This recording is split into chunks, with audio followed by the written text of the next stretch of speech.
मैं नासिर हुसैन आप सबका NH एकेडमी में वेलकम करता हूं। ये मिडावल हिस्ट्री के क्रम में अगला वीडियो है। इससे पहले मैंने मोहम्मद गौरी के बारे में अच्छे से समझा दिया था। आज का टॉपिक जो हमारा है वो राजपूत के ओरिजिन कैसे हुआ, राजपूत का उत्पत्ति कैसे हुआ, उसी के टॉपिक पे आज हम लोग चर्चा करेंगे।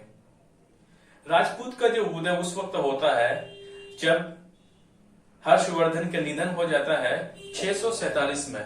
647 का एक ऐसा दौर रहता है पूरे भारत में, जैसे ही हर्षवर्धन की मौत होती है पूरे हिंदुस्तान में कोई एक ऐसा राजा नहीं रहता है जिनका पूरा साम्राज्य एक ही राजा के कंट्रोल में पूरा भारत रहता है। उसी के क्रम में आपको देखने को मिलेगा गुजरात, राजस्थान, उत्तर प्रदेश, मध्य प्रदेश के और सब हरियाणा, कुछ ऐसे क्षेत्रों में आपको एक नया छोटा और बड़ा राजा उभर कर सामने आता है जिसे हम लोग राजपूत कहते हैं। आज हम लोग इसी के बारे में बात करेंगे। जरा सुन लीजिए, हम लोग जिस वक्त की बात कर रहे हैं वो है मिडावल हिस्ट्री के। मिडावल हिस्ट्री को हमने दो पार्ट में डिवाइड कर दिया है। अगर मिडावल पीरियड के बारे में अगर बात करनी है तो आपको दो इसमें देखना पड़ेगा। एक था अर्ली मिडावल जो कि 6 से 7 से लेकर के 12वीं शताब्दी तक, कहीं 7 कहीं 8 से लेकर के 12वीं शताब्दी तक इसका डेट दिया गया है। कहीं आपसे सीधे सीधे क्वेश्चंस पूछ लेता है कि जो राजपूत डायनेस्टी का जो दौर था वो कौन सा शताब्दी में था, तो आपको कहीं 7 कहीं 8, मोस्टली आपको कहीं ना कहीं 7 ही मिलेगा। सो अर्ली मिडावल का जो पीरियड रहता है वो 7 या 8 से लेकर के 12th सेंचुरी, और जो लेटर मिडावल हिस्ट्री का जो पार्ट रहता है वो रहता है आपका 7 से लेकर के 8, 7 से लेकर के मैंने यहां लिखा इसको 8 से लेकर के 20th सेंचुरी के हम लोग मिडावल पीरियड की हम लोग बात करेंगे। आ गई बात। अब आ जाते हैं सबसे पहले राजपूत डायनेस्टी और उत्पत्ति के बारे में। तो हम लोग थोड़ा सा कुछ जान लेते हैं इंट्रोडक्शन में, उसका परिचय क्या है। परिचय ये था कि हम लोग जो राजपूत डायनेस्टी के बारे में बात करते हैं वो जो वक्त है वो है हमारा अर्लियर मिडावल पीरियड की बात कर रहे हैं, जो कि 7 या 8वीं शताब्दी से लेकर के 12वीं शताब्दी तक इसका पीरियड रहता है। और अगर हम उसका डेट वाइज देख लें तो उनका 700 से लेकर के 1200 AD तक, 700 से लेकर के 1200 ईस्वी तक इनका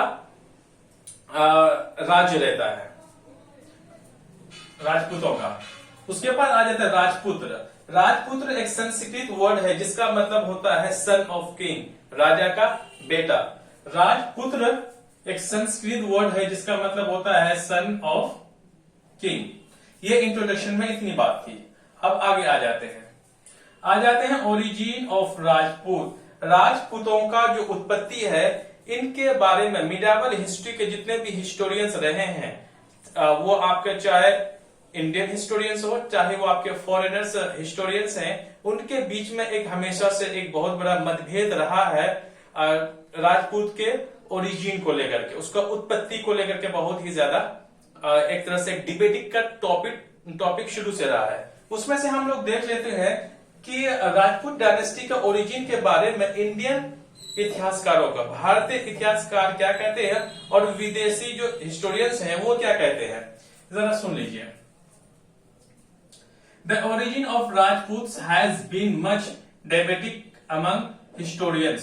ये हमेशा से, मैंने पहले ही बोला कि ये ओरिजिन को लेकर के राजपूत डायनेस्टी के ओरिजिन को लेकर के हमेशा इतिहासकारों के बीच में एक मतभेद रहा है।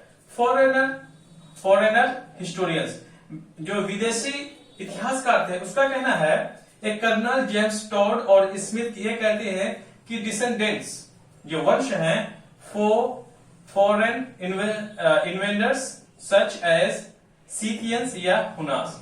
ये कहते हैं, कर्नल जेम्स टॉड कहते हैं कि जो भी आपका जो राजपूत डायनेस्टी था वो सीथियंस था और हुनास था। ये कौन कहते हैं? कर्नल जेम्स टॉड कहते हैं कि जो कि बाद में जो यहाँ पे हिंदुस्तान में जो सिथियंस आए थे उसने युद्ध लड़ा, उसमें से कुछ सिथियंस रह गए, वही बाद में चलकर और इंडियन का कुछ और छोटे से जातियां मिल करके सिथियंस और इंडियन के कुछ जाति मिल करके एक नया संप्रदाय सामने नजर में उभर के आता है, जिसको हम लोग राजपूत कहते हैं।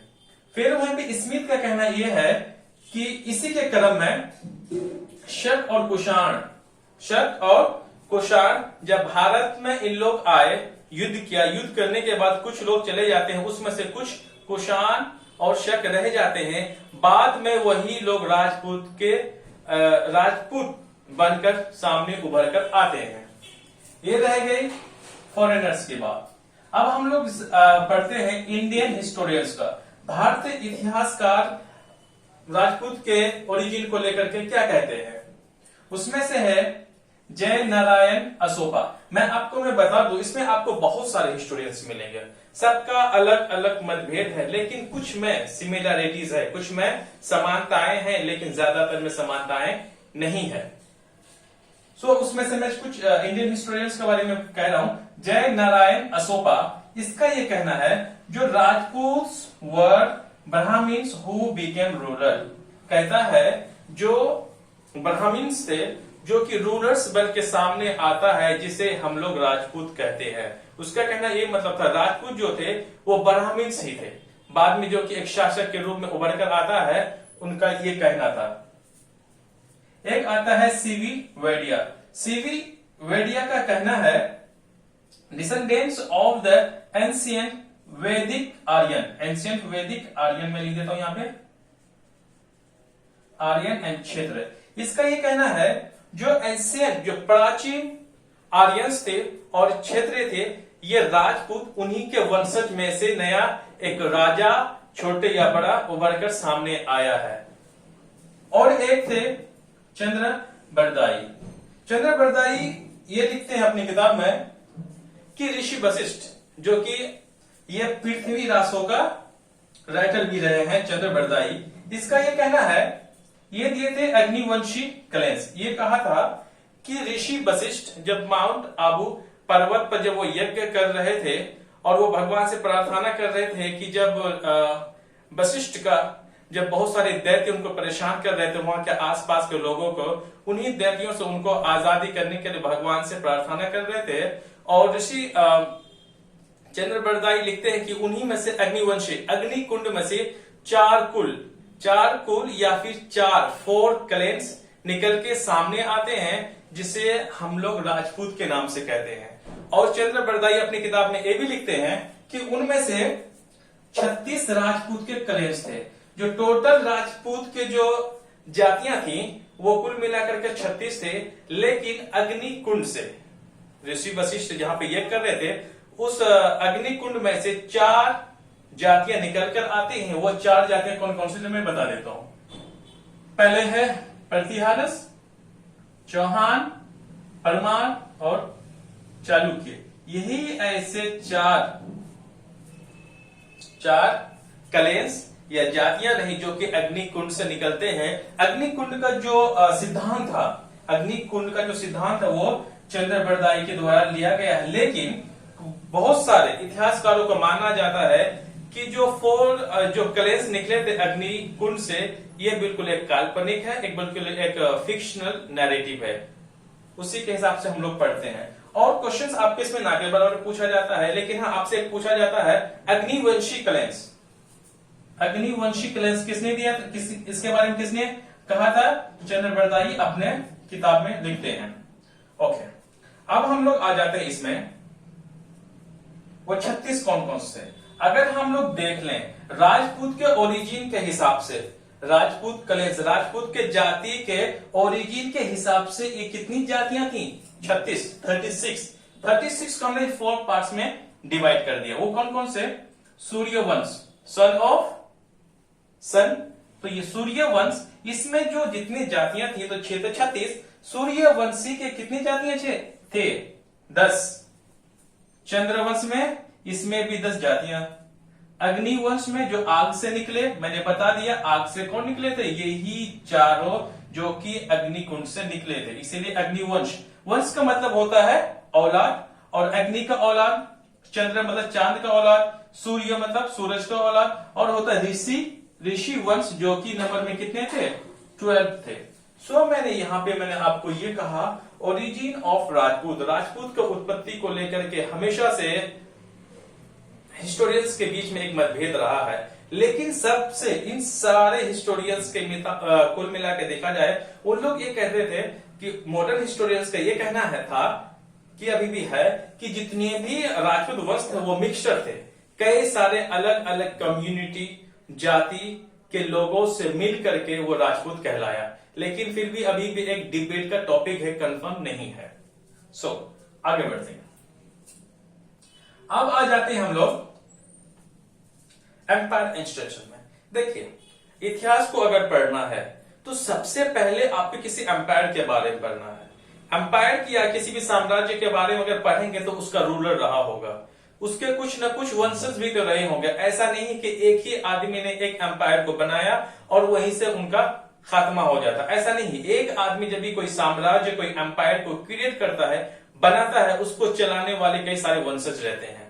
सारे वंशजों का कुछ ना कुछ काम रहता है, कुछ ना कुछ वो लड़ाइयां लड़ते हैं, कुछ उसका इन्वेंशन रहता है, कुछ उसके किताबें रहता है, उस पर लिखा हुआ जंग के बारे में कई सारी जानकारियां मिलती है। उसी तरह से अगर आप देखें, लगभग मुल्क हिंदुस्तान में, हमारे प्यारे भारत में लगभग राजपूतों ने 500 साल तक हुकूमत किया। राजपूतों ने 500 साल तक मुल्क हिंदुस्तान में उसने हुकूमत करी। वो कौन कौन सा था देखिए जरा। एम्पायर इंस्टीट्यूशन, आखिर ये राजपूत डायनेस्टी मुल्क हिंदुस्तान के कौन से जगह में इन लोग ज्यादातर पाए जाते थे। फिर मैंने बोला आपको, मैंने जैसे बताया कि जैसे ही हर्षवर्धन का डेथ होता है 647 में, तो उनके मरने के बाद भारत में कोई बड़ा राजा नहीं रहता है। उन्हीं के मरने के बाद कुछ ही सालों के बाद हिंदुस्तान के इस वाले पोर्शन में, राजस्थान, दिल्ली, उत्तर प्रदेश, गुजरात, राजस्थान, फिर ये गुजरात का पोर्शन है, ये मध्य प्रदेश, मालवा का रीजन है। इन्हीं के बीच में एक नया छोटा और बड़ा राज्य उभर कर सामने आता है, जिसे हम लोग राजपूत कहते हैं। अब देखते हैं इसका एम्पायर एक्सटेंशन। ये रहा राजस्थान, आर्य मतलब यहां मैंने शॉर्ट फॉर्म में लिखा, आर्य मतलब राजस्थान। ये पश्चिमी राजस्थान है, राजस्थान का पश्चिमी और उत्तरी पार्ट है। और दिल्ली के पार्ट क्या था, दिल्ली और राजस्थान में चौहान वंश का ही था। इसलिए था क्योंकि दिल्ली के जो फाउंडर थे आनंद पाल और पृथ्वीराज चौहान के पिता श्री पृथ्वीराज थर्ड, जिसे हम पृथ्वीराज चौहान के पिता और आनंद पाल की बेटी के साथ उनका शादी हुआ था, जिनके वजह से आनंद पाल का कोई बेटा नहीं था। इसीलिए उसने राजपूत तृतीय या फिर पृथ्वीराज चौहान या फिर पृथ्वीराज तृतीय को आनंद पाल ने अपना बेटा उसको मतलब घोषित कर दिया, मतलब उसका बेटा मतलब उस वंशज माना। और अपना जो दिल्ली का जितना भी साम्राज्य आता था तो वो उसे किसके, पृथ्वीराज चौहान के नाम कर देते हैं। इसीलिए पृथ्वीराज चौहान जो डायनेस्टी है वो चौहान डायनेस्टी के अंदर में राजस्थान भी आता है, साथ में दिल्ली भी आता है। अब आ जाते हैं गुजरात के क्षेत्र में। गुजरात का है उत्तरी गुजरात और पश्चिमी गुजरात, और ये राजस्थान का आपका अगर देखा जाए नॉर्थ साइड में यह प्रतिहार डायनेस्टी का इधर रोल था। और साथ में पूरे गुजरात में मोस्टली चालुक्य या फिर सोलंकी डायनेस्टी का रूल रहा। उसके बाद हम लोग आ जाते हैं मालवा में, मध्य प्रदेश में। मध्य प्रदेश में जो रहता है वो परमार डायनेस्टी का इसमें हुकूमत रहता है। धार नगरी यहाँ की कैपिटल हुआ करती, तो बहुत ही खूबसूरत उस वक्त हुआ करता था। इवन कि ये बिजनेस का सेंटर हुआ करता था। धार नगरी बहुत ही खूबसूरत जगह है नहीं अभी। अब आ जाते हैं उत्तर प्रदेश में कन्नौज में जो डायनेस्टी था उस वक्त वो था गहरवाल का डायनेस्टी का जो राजा था, राजा जयचंद, जो आखिरी रहे 1194 में, जब उसे मोहम्मद गौरी हरा करके पूरे राजपूतों को खत्म कर देते हैं। मोहम्मद गौरी इससे पहले मैं बता चुका हूं। हमने देख लिया कि एम्पायर ऑफ एक्सटेंशन जो इसका रहा। अब हम लोग, मैं कहता हूं कि जो पीरियड रहा, शुरू रहा, जो राजपूतों का जो पीरियड रहा वो 700 से लेकर के 1200 एडी तक इनका काल चलता है, लगभग 500। तो एक समय आता है 700 से लेकर के 1200 एडी तक ये राजपूत का टाइमलाइन माना जाता है। उसके बाद हमने एक्सटेंशन में हमने देख लिया राजस्थान, दिल्ली, गुजरात, मध्य प्रदेश में मालवा, उत्तर प्रदेश में जो कन्नौज और गहरवाल, ये सारे थे। यही मेन और मुख्य आपके राजपूत डायनेस्टी में से एक रहा है। अब आगे आ जाते हैं। Major Rajput claims. मैं इसमें सिर्फ ओरिजिन के बारे में मैंने बताया, ओरिजिन के साथ साथ मैंने एम्पायर एक्सटेंशन भी बताया कि उसका साम्राज्य हिंदुस्तान के कौन कौन से जगहों में थे, मैंने ये बताया। जितने भी आपके राजपूत डायनेस्टीज रही है मैं उसको अगले वीडियो में मैं कवर करूंगा। ओके, राजपूत क्लेम्स जो उनकी जातियां थी 36 थे, उसमें कौन कौन सा मुख्य है जिसके बारे में अक्सर एग्जाम में पूछा जाता है। और आपका प्रतिहार ऑफ अवंती, प्रतिहार मैंने बता दिया जो कि गुजरात और राजस्थान के क्षेत्र में था। चौहान वंश अजमेर और दिल्ली। परमार वंश मालवा मध्य प्रदेश। चालुक्य या सोलंकी दोनों एक ही है, ये कहां थे, गुजरात, मेन गुजरात के क्षेत्र में। अब आ जाते हैं गढ़वाल या राठौर। गढ़वाल या राठौर दोनों एक ही डायनेस्टी का नाम है, ये था कहां, कन्नौज में।